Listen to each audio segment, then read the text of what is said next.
When I was looking at principles, because again, principles are fundamental truths, laws that guide every action that we take, everything that we do, everything we say are guided by our principles.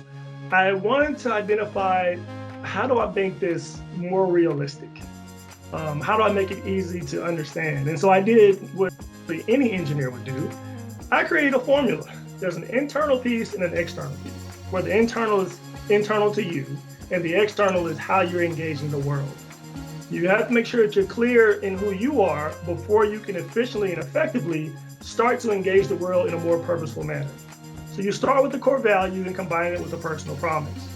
The external piece is the principle, which looks like this: always question your motivations. At all times, in everything that I do, I always start with the why. Why am I doing this? Why are we trying to accomplish this? So you've got to be clear in what is your core value, what is the promise you're making just to yourself, and then how do you see that manifesting and making an impact on the world around you? Core value plus personal promise equals a principle. So the value that I had was inspiring. Okay. The promise was, I promised to find inspiration in others and be open in sharing my own experiences. Right. So my principle is to be the example of what I want to see in others. Very nice. Thank you. Thank you for sharing it. That's a really good one.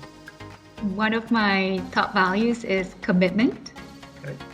So my promise is, I promise to make meaningful commitments and honor them. Okay. And my principle is, you can count on me. I like that. Short, sweet, to the point. Thank you so much for sharing that, Kate. Thank you.